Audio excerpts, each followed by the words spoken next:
Sobat Manuk Kicau, kali ini Manuk Kicau sangat beruntung karena diberi waktu bertemu Ko Heri Iman Pirngadi atau Ko Heri IP. Siapa yang tidak kenal beliau? Pelatih kepala ganda putra PBSI sekaligus hobiis burung. Kita akan melihat, mendengarkan bagaimana cerita beliau di dunia perburungan sekaligus juga di dunia bulu tangkis.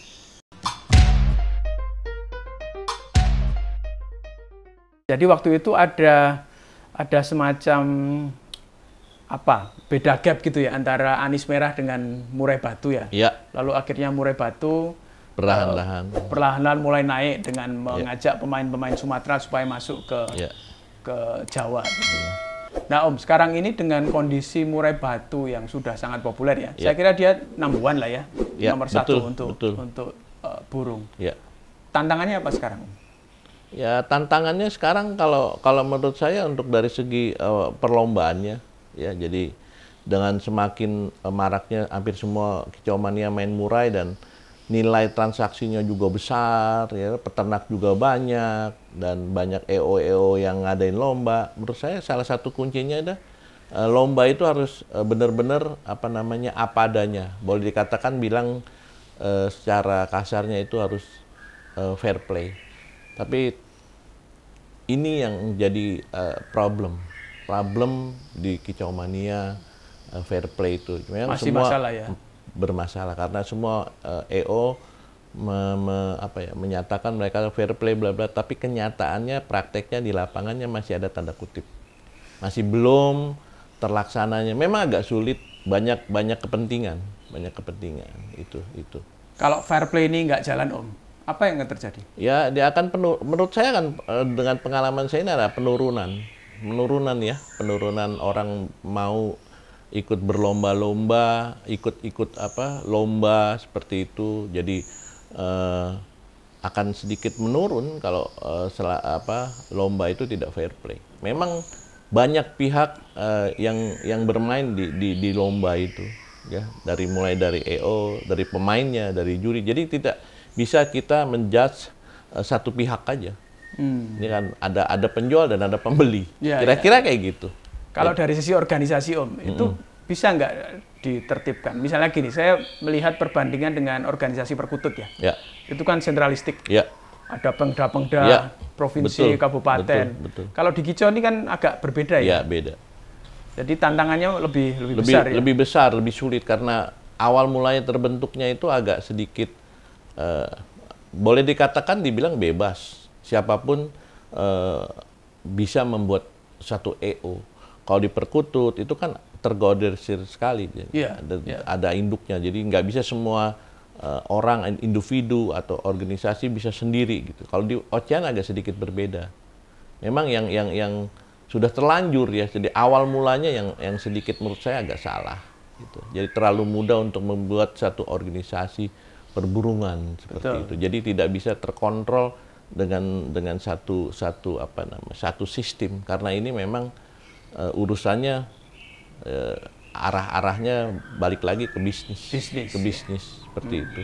Oke. Sekarang lompat Om. Kalau Om Heri melihat Murai Batu gitu ya.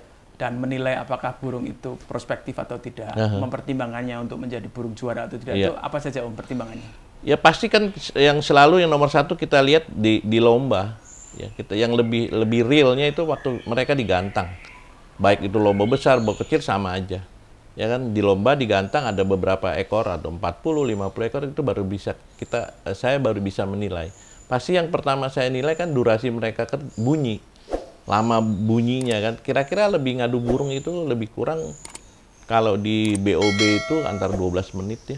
Cuman kalau di kelasnya open itu kan 70 ganteng kan bisa lebih kurang lah. Rata-rata di 15 menit. Nah itu kita lihat burungnya durasinya, bunyinya seperti apa, bla bla bla, terus irama lagunya, ya irama lagu, durasi kerja, terus baru volume, dan belakangan saya lihat baru gaya. Itu bisa kelihatan. Volume malah belakang? Ya volume, kalau saya lihat sih harus nomor satu itu irama lagu. Irama lagu, durasi, sama volume. Kalau saya pribadi, terakhir baru gaya. ya gaya. Dengan resep 4 tadi Om, juara yang Koheri dapatkan berapa? Berapa ekor burung maksud saya?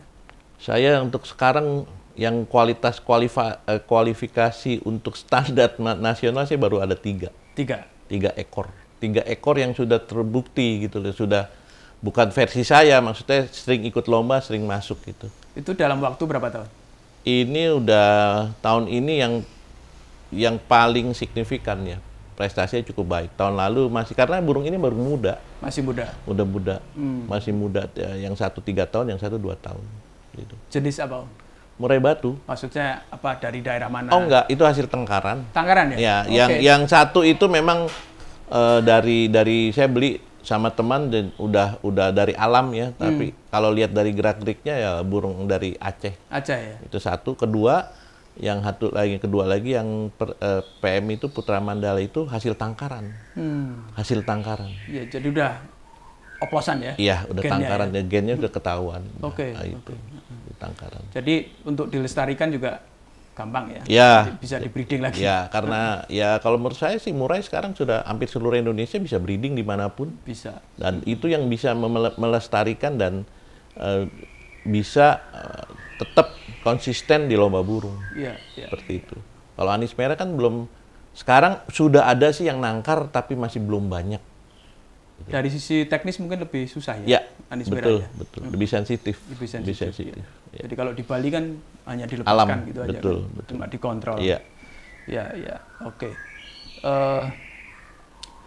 Kalau sekarang nih Om, tadi kan harapan Om Heri ini soal ini lomba harus lebih bener lah ya, Ya. fair play gitu ya. Kalau dari sisi peternakan gimana Om menurut Koheri? Jadi ada benang merahnya, ada sangkut pautnya ya. Jadi kalau lomba itu akan ramai, lomba itu akan pesertanya banyak, ramai, banyak penggemar. Nah, peternakan akan berkembang. Jadi nilai jual belinya peternak itu banyak permintaan. Jadi hukum pasar itu kan berlaku. Ya, terakhir akhirnya ekonomi ya Om ya. Ekonomi kan naik. Jadi kalau penangkaran bagaimana ya, setiap kan sekarang banyak ya penangkaran di Indonesia dan asosiasi juga banyak. Ya, ada beberapa asosiasi. Nah, itu kalau mereka mengadakan lomba ya kan, istilahnya contohnya gini, sekarang ada asosiasi itu APBN. Ya, APBN itu singkatan dari Asosiasi Penangkar Burung Nusantara. Ya. Nah, itu dia menjual ring, sertifikat, bla bla bla. Akan tetapi dia mengadakan lomba juga. Jadi khusus buat yang murah yang menggunakan ring APBN. Jadi pendaftaran tidak seberapa, kata 100-200 ribu, hadiahnya menarik. Jadi itulah salah satu Kicau Mania, daya tariknya di situ. Kalau mereka ngadakan asosiasi tapi tidak ada lombanya, buat apa sama juga? Aja. Sama aja. Ya. Jadi hukum pasar itu berlaku, Mas. Kira-kira itu. Tidak banyak orang yang berpikir soal potensi ekonomi dari burung ini, Om. Orang melihatnya hanya hobi gitu. Padahal kan jumlahnya jutaan ya. Kalau Om Heri melihatnya gimana? Ini sebenarnya salah satu bisnis yang cukup menarik ya. Kalau saya berpikir begini, apapun bidang kita, kalau kita mulai dari hobi, terus akhirnya lari ke bisnis, itu yang paling buat saya paling enjoy ya, paling nikmat. Seperti gitu. bulu tangkis itu. Ya, lebih kurang seperti dari awalnya dari hobi dulu, tapi nanti beralih dengan berjalannya waktu dia akan beralih ke bisnis. Iya. Tapi jadi kita merasa seolah-olah seperti saya dulu pemain badminton, hobi badminton, dan sekarang jadi pelatih, saya nggak ngerasa kerja, Mas. Jadi nggak usah disuruh, saya udah otomatis. Jadi Passion. itu fashionnya udah di situ. Jadi di burung juga sama. Kalau menurut saya bisnis burung ini luar biasa, luar biasa. Ekonominya, terutama ekonomi mulai dari bawah sampai kita hitung aja, mulai dari penjual jangkrik, jual kroto, ya toh? Sangkar, bla bla, wah apa? Vitamin. Ekonominya luar biasa ini, perputaran uangnya luar biasa sekali. Seperti itu.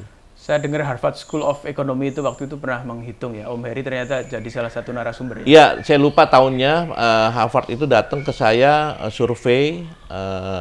Waktu itu masih tahun berapa saya lupa lah, tahun sekian 2000 berapa lah saya lupa. 10 atau 11 saya lupa ya. Kalau nggak salah sih di bawah 2010.